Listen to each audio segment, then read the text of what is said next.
el domingo antepasado, hermano, estuvimos considerando, lo que fue el llamamiento de este joven llamado Samuel.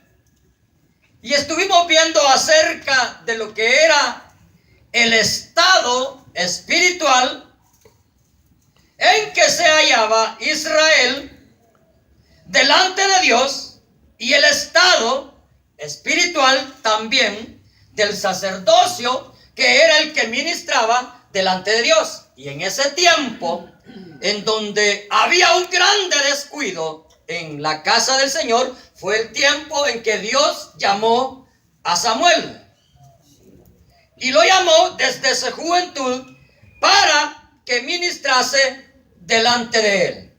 Y así empezó, hermano, ese gran ministerio de este gran profeta llamado Samuel, en un tiempo en donde Israel estaba muy mal delante de Dios. Porque Israel siempre se volvía y se rebelaba contra Dios y se volvía a los ídolos. Y dice la Biblia que cuando empezó a ministrar Samuel delante de Dios, llegó un tiempo en que Israel, estando en esa condición espiritual tan mala delante de Dios, ellos estaban tan confiados, hermano, porque ya tenían un profeta, porque ya tenían juez que lo juzgara.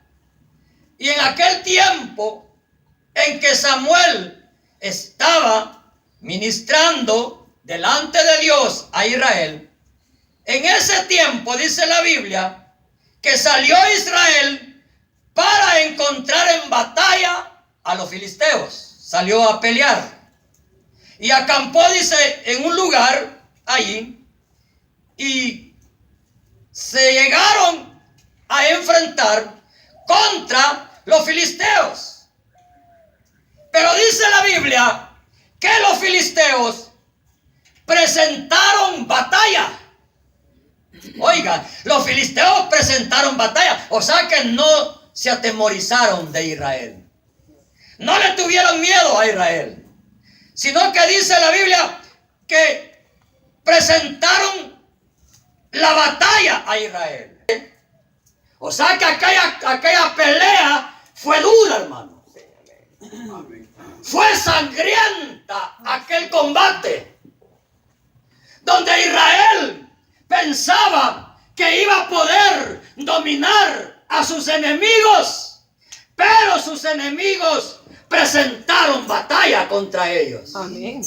Y el combate se trabó de tal manera que el final de todo ese combate fue de que Israel fue vencido. Sí, amén.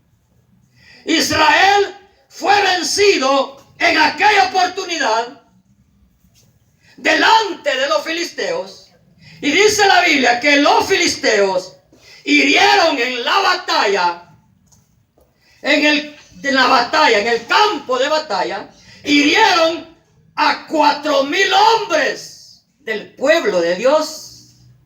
Oiga la gran derrota. Amén, sí, Señor. Que tuvo el pueblo del Señor.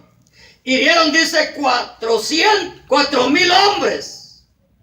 Y cuando volvió el pueblo al campamento, los ancianos de Israel se preguntaban y se decían: ¿por qué nos ha herido Jehová delante de los filisteos? Simbolizaba el arca. Sí, amén. Para que viniendo entre nosotros, dice, esa presencia nos salve. Aleluya. Esa presencia de Dios nos salve.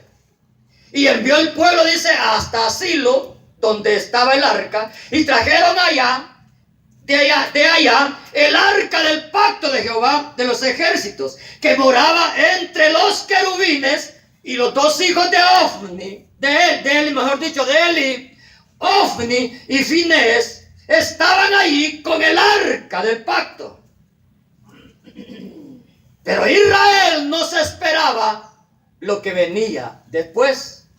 Porque dice la Biblia que aconteció que cuando el arca del pacto de Jehová llegó al campamento, Israel se alegró.